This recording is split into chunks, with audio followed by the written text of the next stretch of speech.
வணக்கம் பார்வையாளர்களே. வணக்கம் வணக்கம் வணக்கம். மீண்டும் என்னுடைய வணக்கம். இன்னைக்கு நான் உங்கள்கிட்ட ஒரு முக்கியமான விஷயத்தை பற்றி பேசலான்னு இருக்கிறேன். அதாவது இன்றைய காலகட்டத்தில் பெண்களுக்கு நிதி சுதந்திரம் தேவையா அப்படிங்கிறத பற்றி. உங்களோட பதில் கண்டிப்பாக தேவைதான் அப்படின்னு இருக்கும். அதுதான் என்னோட பதிலும்.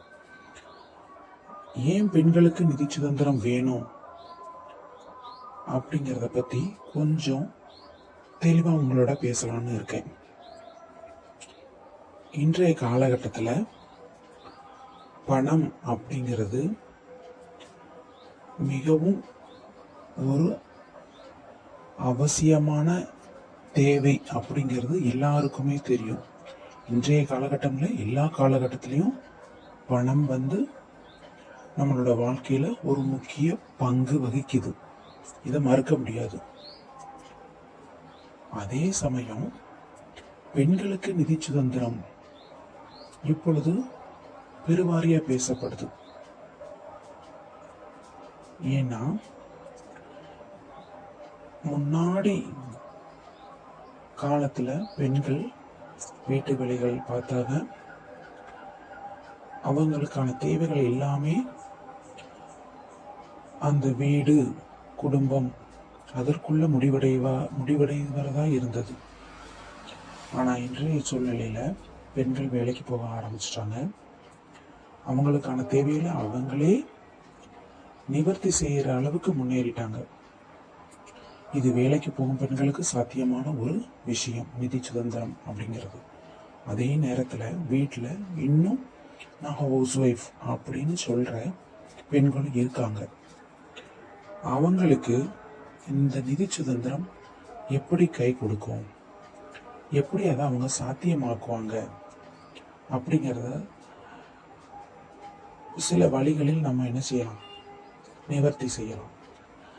பெண்கள் வீட்டில் இருக்கும் பெண்கள் வெறுமனே வீட்டு வேலைகளை மட்டும் செய்யறதுனால அவங்களுக்கு அந்த நிதி சுதந்திரம் கிடைச்சிருமா அப்படின்னா அதுக்கு வாய்ப்பு இல்லை. அவர்கள் அவங்க சார்ந்து தன்னோட தேவைகளை நிறைவேற்றிக்கிட அடுத்தவங்கள சார்ந்து இருக்க கூடாது அப்படிங்கிற எண்ணம் அவங்களுக்குள்ள முதல்ல உருவாகணும்.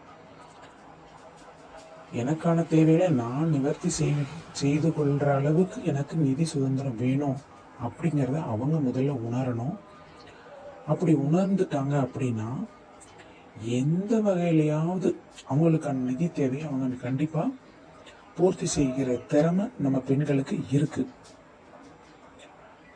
உதாரணமா இப்ப நிறைய நம்ம யூடியூப்லயும் நம்ம ஆன்லைன்லயும் பார்க்குறோம், நிறைய சேலை விற்பனை நடக்குது.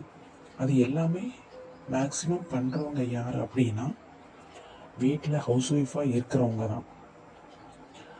அப்ப பெண்கள் தங்களுக்கான நேரத்தை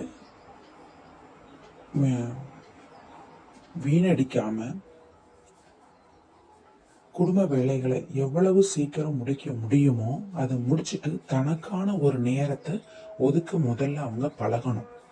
தனக்காக ஒரு மணி நேரம் தினமும் ஒதுக்குற பழக்கம் வந்துருச்சு அப்படின்னா அவங்களோட மூளை அவங்களோட முன்னேற்றத்தை பத்தி யோசிக்க ஆரம்பிக்கும். அவங்களோட ஆழ்மனதும் அவங்களோட முன்னேற்றத்துக்கு நம்ம ஏதாவது பண்ணணும் அப்படின்ற ஒரு உந்துதலை கொடுத்துக்கிட்டே இருக்கும். அந்த உந்துதலை உருவாக்குறதுக்கு முதல்ல அவங்க அந்த நேரத்தை ஒரு மணி நேரத்தை மிச்சப்படுத்தணும். அவங்களோட ஹோல் டேல ஒரு மணி நேரத்தை தனக்குன்னு உருவாக்கிட்டாங்க அப்படின்னா அந்த நேரம் அவங்கள சும்மா விடாது. அவங்களோட ஆழ்மனதும் அவங்கள சும்மா விடாது. அடுத்த வீடியோவில் ஹவுஸ் ஒய்ஃப் தங்களோட நிதி மேலாண்மையை எப்படி கையாளலாம் அப்படிங்கிறதுக்கு ஒரு வீடியோ போடுறேன். மீண்டும் சந்திப்போம். நன்றி. விடைபெறுகிறேன்.